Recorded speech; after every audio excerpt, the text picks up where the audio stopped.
Magazine spreads are great ways in which to communicate a trend to a given audience and hopefully inspire them how to wear certain clothes. So this is an example of a magazine spread from early 2014, and it's showing the trend, which was bold colours and flowers and floral patterns, which were quite big in spring-summer 2014.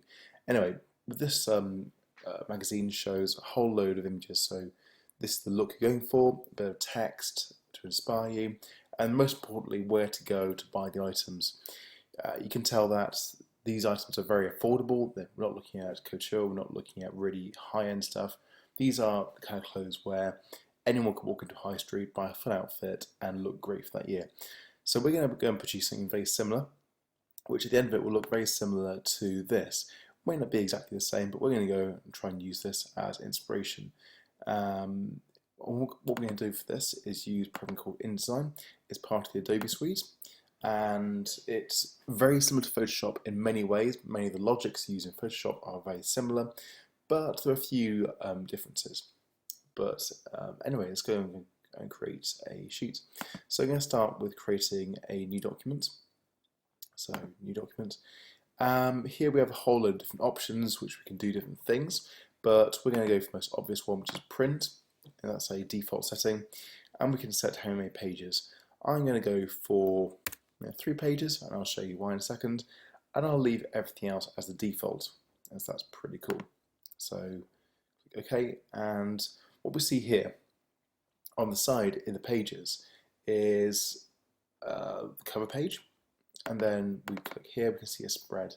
Now, we could do a whole video on using spreads and cover pages and bits, but for this video, we're only going to work in the spread section. So I'm just going to click here and minimize that away. To bring it back, all I've got to do is click on any of these bits here. So in this case, pages or layers. So I'm going to put that away. So this is our page, and this is the basic layout of the magazine. So I'm going to start to put something very important in, which is some pictures. We've already got some Photoshop ready, so that's going to make life nice and simple. So I go to File and Place, and navigate to where I have my file stored. In this case, it's going to be Lecture, Week 4, Images, Images for the left column, and there's 5 of them there. So we could place them individually, we could do lots of things, but there's a really quick and simple tool within InDesign which lets us place all these photos without having the hassle of wondering what to do. So just hold down Shift after you've selected the first one and click on the last. They've all been selected. Click Open, and you'll see there's like a little sort of palette knife, paintbrush image with a pointer in the corner. Now, I can just hold down, left click, okay, and I can drag it out. And what this would do, this would place one picture. I don't want to do that, I want to place all 5. So on my keyboard, I press the up arrow 2, 3, 4, 5 times, and you can see that what's happened is we've got a nice grid here. So no matter how big I go, how small I go, this is going to arrange the images perfectly. Now we've got 3 columns on each page, as you can see. These are guidelines, these aren't actual things you'll see. We'll have more of that later on. So I'm going to just stick to the inside. Now you see your sides will just snap to these guidelines. We can go to the edge, we can go to the center or the other edge. So I'm going to go to about there, which is the very center of the area between the columns. And let go. And there we have it. We have just placed the 5 items and they are perfectly spaced. But as you can see, they are not actually perfectly filling all the boundaries. So I'm going to zoom in here. There's a great tool here, which is Zoom. So I can just click on that and I can actually, no, that's a bit too big, so I'm going to zoom out again. So I can do View, Fit Spread on Window. It's a great way to come back all the way out. I'm going to do it again, and I'm going to draw a box around the image this time. So now you can see I've zoomed right in. So what you can see here is a box, which is made of blue, and that is a picture frame. So our image can fill this, but it can't go over the edge. At the moment, it's not filling because the image we're working with it was a bit too rectangular, but that's okay. So what we'll do, hold down Shift and click inside the picture. What you see what happens when we do that, so let's do it again. So bring our mouse over to its like a hand, hold down Shift and click. The option of what's selected has changed. Now we've got boxes around the picture. So hold down Shift to keep everything together. Put the arrow on the corner, you can see it change to a diagonal, and we can just drag the picture out. You'll see that when it goes outside the box, it goes grey, meaning that the image is not going to be seen above that. You bring it down and just snap to the top, about there, and let's do the bottom. So let's take it down to there. So we've now got the image, which is fitting perfectly. Do it again. You can see we've got a frame there and it's looking good. Now I'm actually going to move her to be more on the right. I can just take my selection tool, hover over the center, and you'll see that it's changed to a hand. I can left click and just slide. If I slide too far, you can see that I'm creating a new blank area to the side. That's not too good, so I'm going to bring it so that I think I want more pink. So actually no, I don't. I want her a little bit more to the right, so that's going to be good for me. So there we have it. So now I'm just going to go ahead and do the same for the next 4 pictures, and I'll catch you in a bit. So I've now finished with these pictures. They've all been resized, as you see, and I've zoomed right out so I can see the whole spread on one page. So that is a good start. Now I want to have a big central image right about here. And I've already got it photoshopped, so it's nice and easy. Once again, different ways I can do this, but I'm going to do it the easy way. So this little box here, if you actually hover over, you'll see its title should pop up. If I click down on the left, you'll see it's rectangle frame, ellipse frame, polygon frame. These lets you do placeholders for images. So I'm going to just do one here, and I want it from about the top there, and if you see, as I move it down, it's snapping on the bottom edge to the edges of the picture on the left, or the top there, on the very bottom. I want it to be about, about there. I'm going to go for exactness. Now I'm going to go to the inside edge there, so that's what I'm going for. And the top one, that's good. I'm going to select this and drag this down and pull it up again so it does snap exactly to this. That's going to fit exactly in with what we've gone there. So I clicked on here, so it's selected, and go File, Place, and select the image. In this case, the image I want is this one, so that's good. Okay, and it fits automatically. Now what you see what's happened again here is the frame has cut off and cropped the bits of the image which doesn't fit, and we've got a bit of blank space here. So I'm going to zoom in. So the zoom tool. That's cool. And click, Shift. Oops. Yeah, sorry. There we are. So we have the same boxes as before. We can just drag this out, and that's fitting the box. I'm going to drag this down because I want to get the top of her head in, and that's looking great. But now we can see that the gap between these pictures on the left and the main picture aren't really that great. So I'm going to just go and change this. So hold one picture, hold down Shift, select second, scroll down, hold on Shift and click, hold down Shift and click, hold on Shift and click. So I've now got these pictures selected. I can just take this one here and bring that in, and you can see what it does is it doesn't warp the picture, it just changes the frame, which is very important. So we can make this really wide. Oops, we can move the whole thing if we want to, but we could just take that there, but we don't, we want it to be there. So great flexibility in here. So we can look at that. That looks about right to me. Nice, good arrangement. So view, and I'm going to fit spread on window.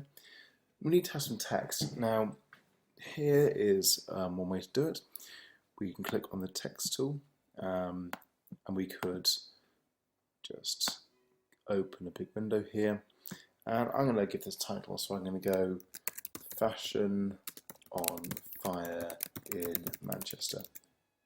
Okay, you can just about see that, but it's not very big, so I'm going to make it bigger. With the text tool selected, the control panel at the top here changes.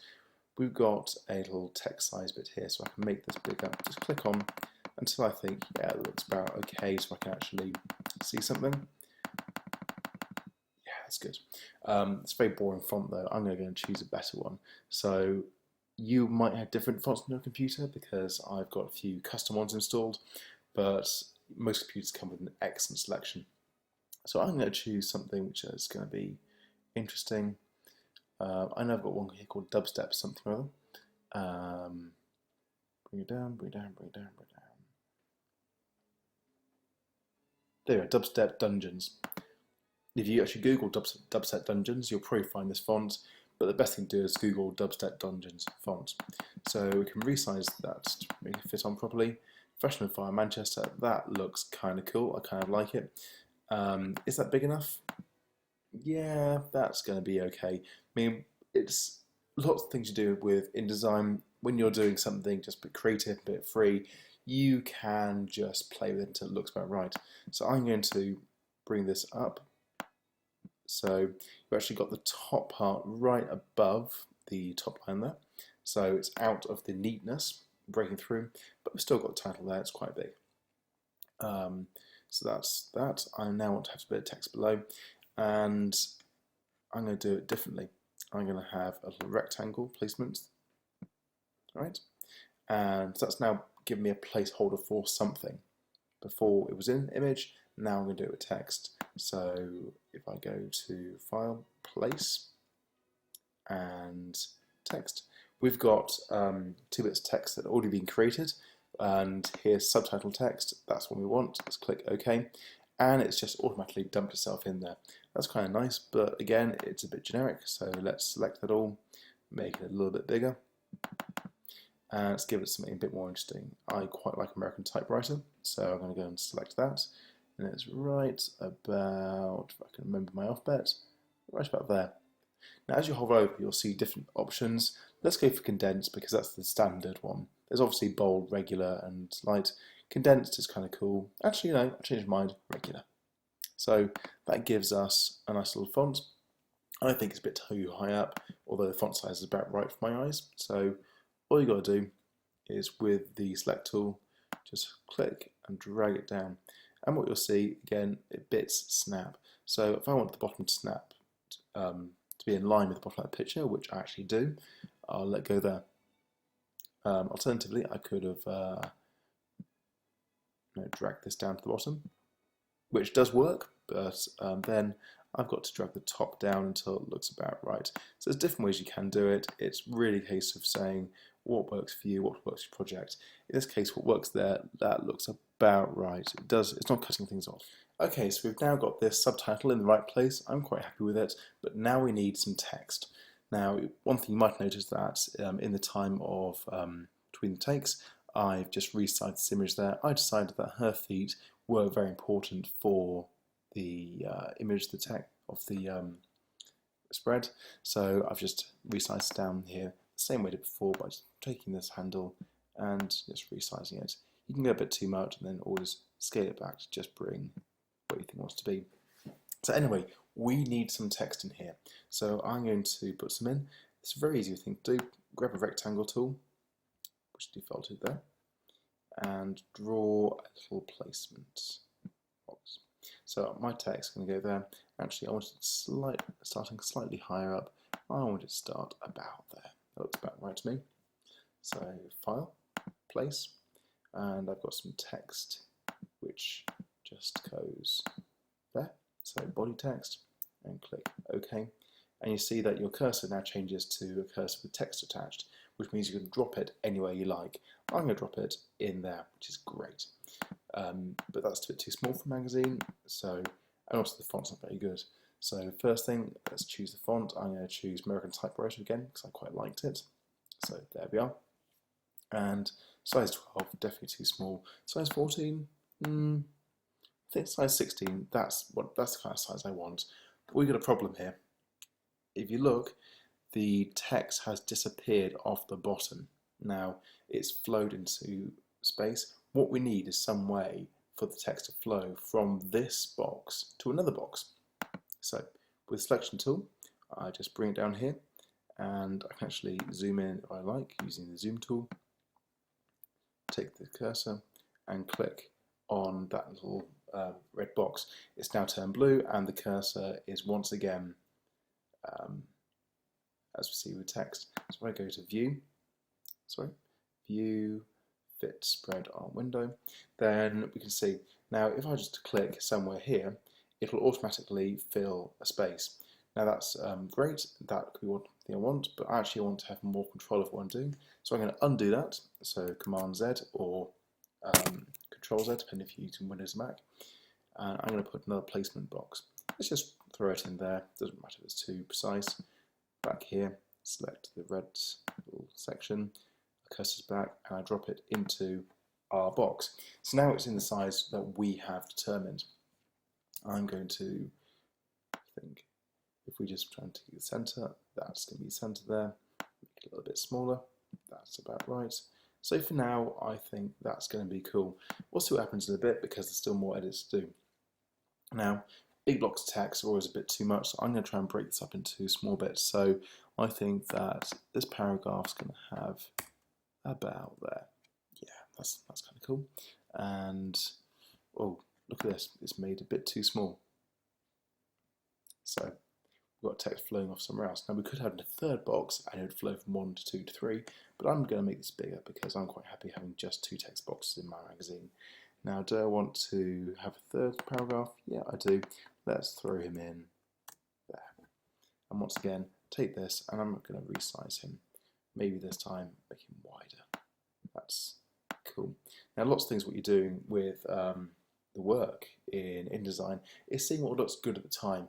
It's better to have a bit of an exploratory view than to have a fixed design, even though in this case we are copying one which was done earlier. So that's kind of cool, but one thing that's missing are drop caps. Now drop caps are large first letters. They're really popular in magazines. You see them a lot in old manuscripts too, so they're ageless. Now the way to do it is select the first letter. So with the text tool selected, just go over here. Oops, got the wrong letter there, and got the T. And at the top here, you'll see with the text tool selected, a whole load of different tools. The only one we want to know is this one, drop cap number of lines, which says how many lines the letter will go down. So with 0 or 1, the letter doesn't change because it's taking up 1 line. If I go down to 2, it takes up 2 lines, 3, 4, 5. That's a bit too much. I think that 4 was a good number. That looks kind of cool, although it does make me question if the font is right. But we will come back to it later on. Actually, I'm going to change the fonts now. Just by selecting everything, you can drag across so that both boxes have the font selected. Take this down, and I want to have Arial Regular because that's quite an easy font to read. Yeah, that'll do the job quite nicely actually. So we've now got the big drop cap. I'm going to have some small drop caps for each of these paragraphs because that's my magazine style. So once again, drop cap down 2, and take the J, and doing that for 2. Now there are different ways of doing this, but we'll come back to that later on. So let's line this up with the top there, and let's move on to the next thing. So we need to have some products that you can go and buy on the high street. So this is the inspiration of the catwalk, but what can you go and buy? Very easy to do. What we do is similar to what we did over here with these images. So File, Place, and we go to Images, For Sale, because Images for Sale, and we've got 6 items here. So we actually look at here, we've got some photoshopped items. You might be able to see that the background has been removed from them already. So select all of those and click Open. We see the familiar little icon there. So click and drag down. Whilst you've got your mouse still held down, press the up arrow. And again, it's got 3 images. Press the right arrow, and we've now got 6. I can now just take this down to there. So it's snapping to the right, and it's snapping to the bottom of that picture. Let go. So now what we've got is a nice, neat grid of these images. They're all laid out in a really nice way. It's all in line with the top element there and the bottom element there. So I don't need to try and spend a long time calculating distances. It does it for me in a very simple way. And I make it even better by taking this, actually, to the edge. That's kind of cool. So that is the basic layout. Now, colours are really important in your magazine by also saving it. So I'm going to save it to my desktop because I can. And we're going to call this magazine save. I'm doing that because just want to remind you that if you are working for a long period of time, you should always save work whilst going through things. So colours are important. At the moment, this is a bit monochrome. It's not that exciting. So for you to open up the Finder window, you should be able to see, go to Lectures, Fashion, Week 4, and go to the slideshow.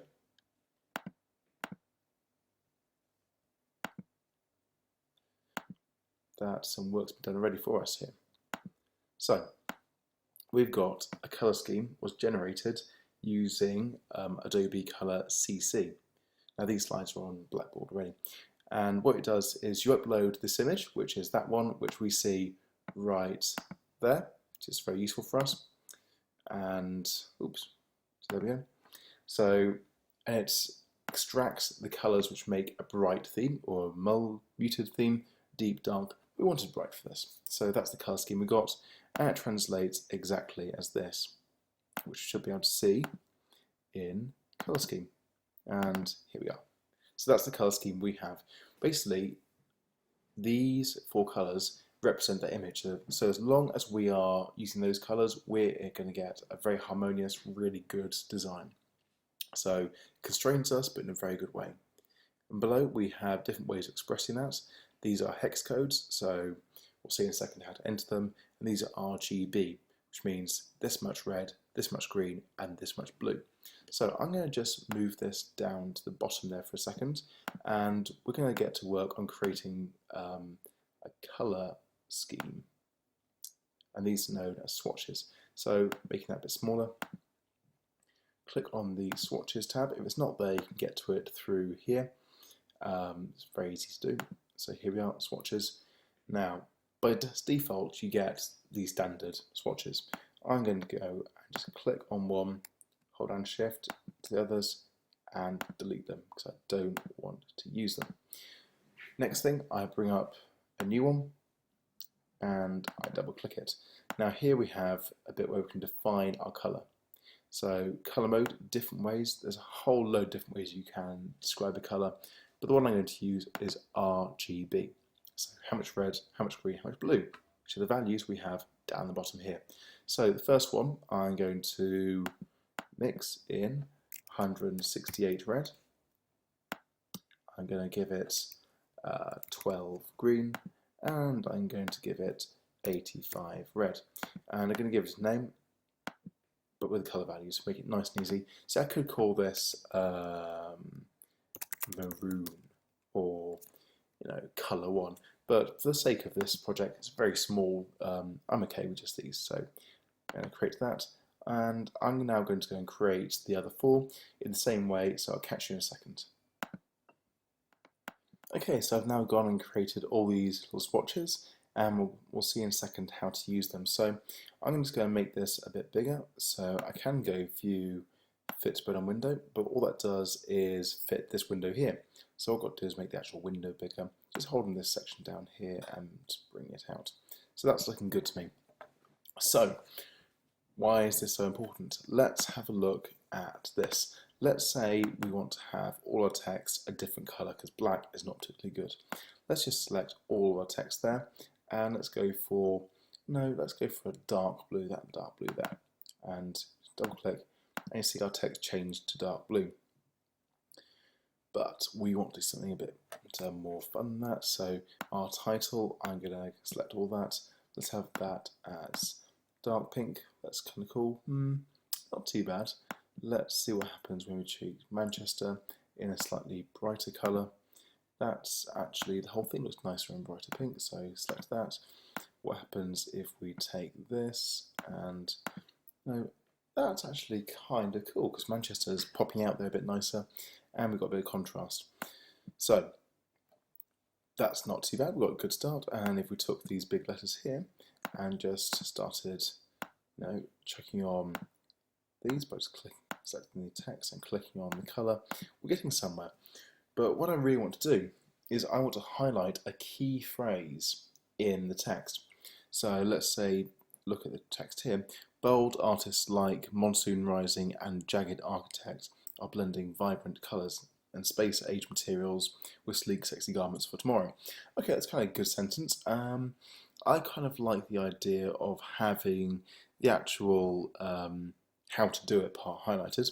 So forget the designers, and I want the vibrant colours until tomorrow highlighted. Now, there's different ways you can do this. The one which I quite like is with the text tool. Just select the text you want to highlight, which I want to do that. Go over here with the underline, hold down the Alt key and click. Now what this does, it brings up a custom underline tool. So click on underline on. Now we know that our text is size 16, so we need to make this bigger than 16. Let's put it as, I don't know, 18. Now you might be able to see here that at the bottom things started changing. You can start to see that you've got a line going over the text. It's just below the text at the moment, it's not very good, so let's just take this, click down, it's going below, wrong way, so we just take this down here, and what you're doing is you're trying to make it to cover up the text like censorship. That is doing it pretty well, and the colour I want it to be, I'm going to make it nice and bright pink, because that's quite a good colour for this thing, area, and click OK, and problem is that the contrast between the dark blue and the pink isn't that great, so if I just select all of this and select the text, that's now given me a good contrast. So that's really good. But I want to use this again. I don't want to use it just once. So I've got to make a style based on this. So double click there, select a word with the style attached, and go to character styles. If you hold down Alt again and click, I'm going to call this pink underline. Click OK.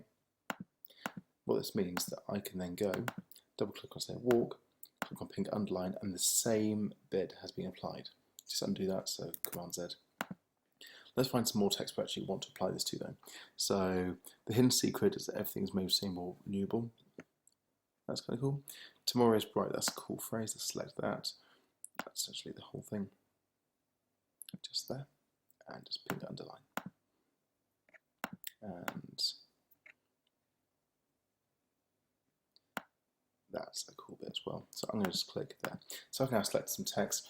I can do some more maybe here. Maybe I want to have maybe a black one or black background with white text, but like those little tape machines. So we'll do the same again. So Command, click. Sorry, that's wrong one. Alt click. So underline on, we want a black underline. That's cool. The weight is want to be at least 20. Let's make it as say 22. And if we just work on the offset, that's kind of good there. So click OK. Obviously black background, black text, can't see anything. So we're going to go back to our swatches and we're going to choose white, or in this case paper, as the background. So that's kind of cool actually, it looks pretty good. So we've now created a bit of a sort of punky feel straight away. So that is how to use the basics of that. Now I'm wondering, how's my magazine looking so far, because I haven't finished yet. Although before I get that, yeah, that's good for now. So there's, to view this how it would be when it's printed without all these guidelines on, before we do that, view, fit, spread, and window. This bottom down there, if you hover, it says normal. Currently we're in normal view. If I left click, as you hold down, I can see different options, but the best one here is preview. So this is what it'll look like if I was to print it out right now, which is okay, but there's something missing. I want some borders around these boxes here, so they're actually not floating completely. That's very easy to do. So let's turn this back on to normal. If I just select, so click one, hold down shift, 1, 2, 3, 4, 5, 6. There we are. We can see different options. Now, the top here, we've got fill and we've got stroke. So fill, if we just click on there, we see our swatches appear, same as just over here. And we can fill the actual box with colour. So if I clicked on pink, it will turn pink. If I click on that sort of yellow, it will turn yellow. But actually, I'm going to go for none. I quite like it being just how it is. Stroke, that is the outside edge of the box. So I'm going to go for dark blue. And I'm going to go for, say, 2 pixels worth. So let's click on that and hold down left and preview. That looks pretty good to me. A bit too regular though. I want to make it a bit more interesting. So what I'm going to do is go back onto normal mode and use the zoom tool to zoom in on this section. Okay, so with this bit, I want to make the corners rounded. Very easy to do.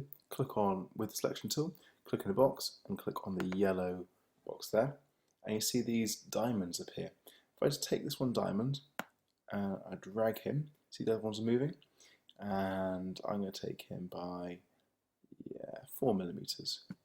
You see that the edges have become rounded.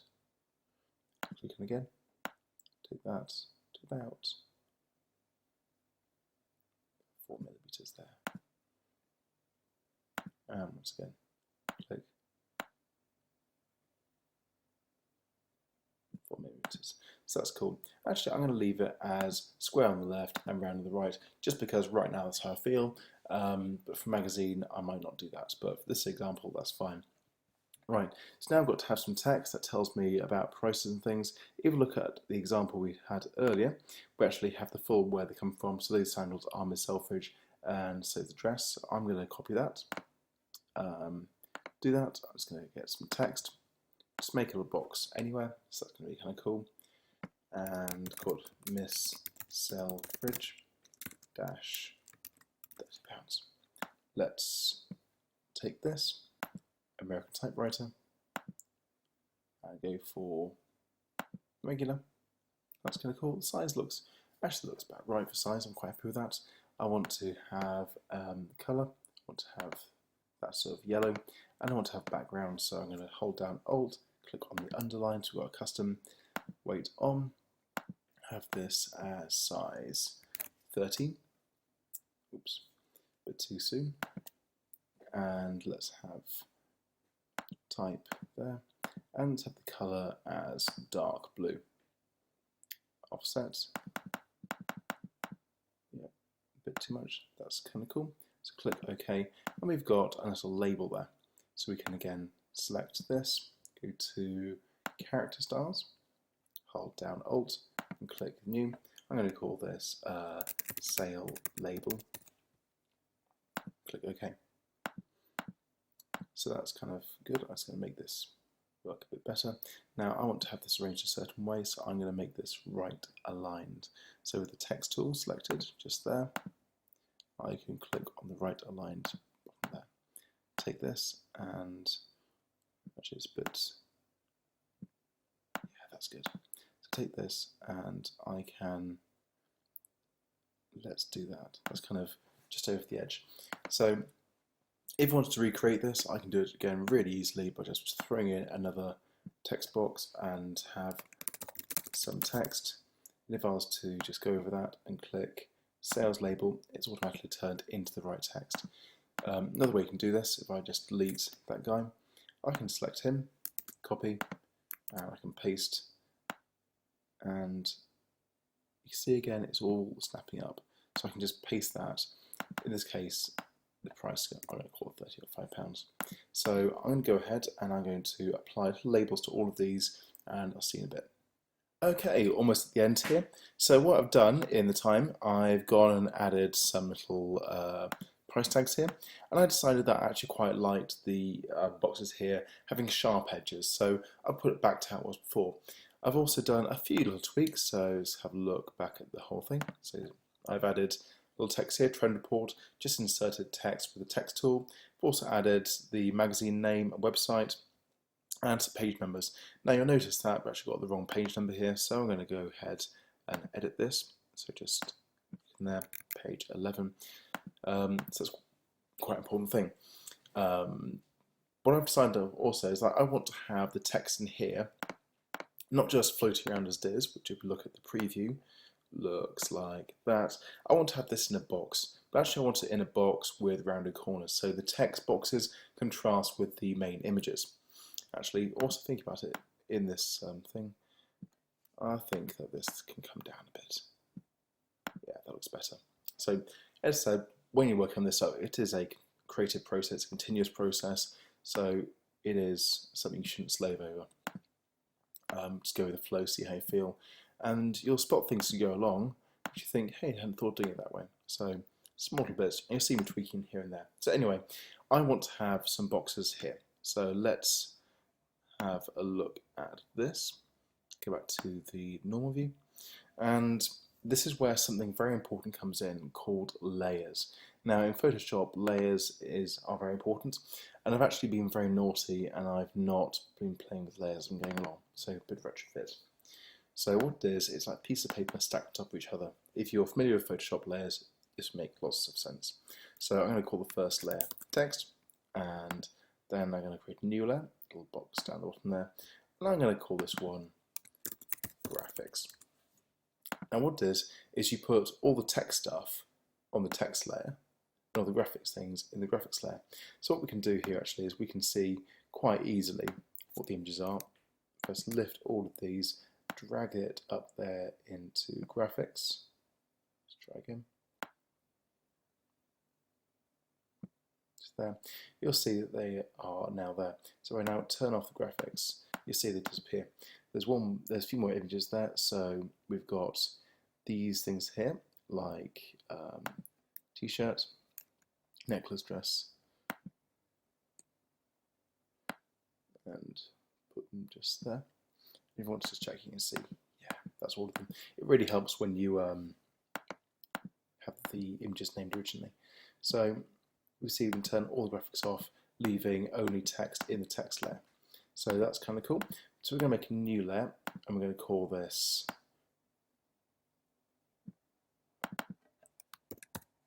backgrounds. The colour that you assign to it is very helpful, it doesn't actually really matter. So now with this selected, anything I do here is going to be on the backgrounds. And because at the bottom, anything I put in here is going to be at the very bottom. And text will be at the very top, which brings that across there. So I'm going to have a box. Well, first off, I'm going to take the text and I'm going to play with this. I'm going to make it much smaller than it is at the moment, just so I know what I'm playing with. Then I can get my box tool out. So I could use a frame, but I'm going to use the rectangle tool. And just from this corner here, it's snapping right to there, and we see a snap.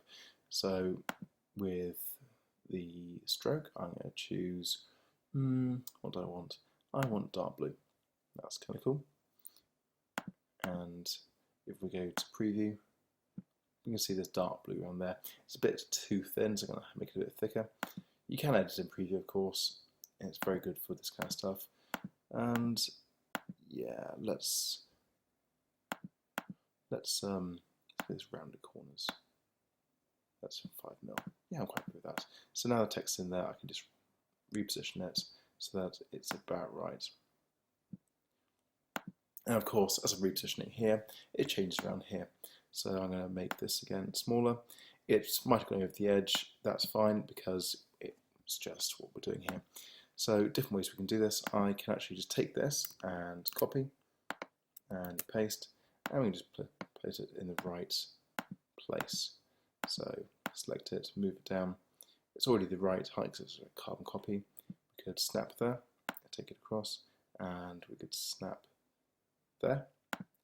Take this text, let's make it the right size, and we can see That fits pretty well with a bit of space at the bottom there, and that space can be filled by a name. So take a little text tool, little thing, and put my name because I'm going to be the author, and I'm going to use a character style. So let's have a look. That's the sale underline. I quite like that. It works pretty well. So it's always good to reuse these things. It'll save you a lot of time. So that's the right line. If we go to the text tool and let's justify, bring the text box in a bit too much. It does help if you zoom in, but I'm just doing this on the zoom out to make it easier. So that's my name, and I actually think my name's a bit too small, or maybe bigger. So select that, all the text, and let's go for size 15, 16. That's good. Click around, reposition it. So I think actually now move it down to about there. That fits about right. So I've now got these things. I want to have these as pink. Remember, just select, select, select, select, select, and I can change the stroke to pink.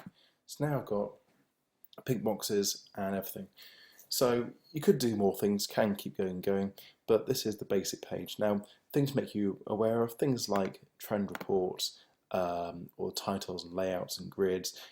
You can have them formatted so that they repeat on the pages, which means if you insert a new page, and if you go to the pages layout here, we can sort of click up here, that you would have them automatically viewable.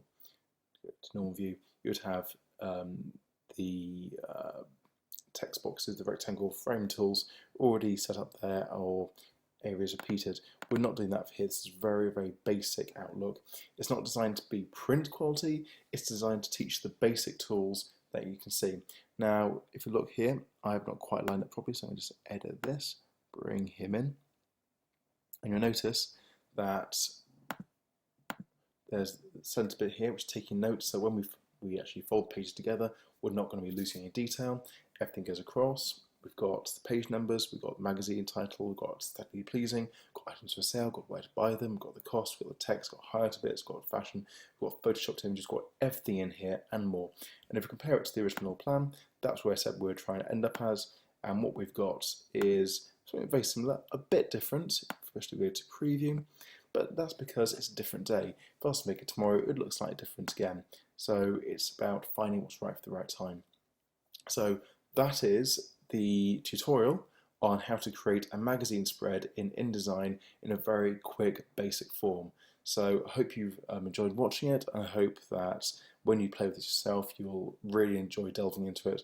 Remember, InDesign has so many tools, so many fantastic features of it, that there's no time to show you everything. I've really skipped over so much. So feel free to Google and go on YouTube, find more tools, really get to grips with this software, because it can be an absolute godsend to create fantastic visuals, be it magazines or posters or flyers or business cards or anything. So thank you so much for watching, and see you next time.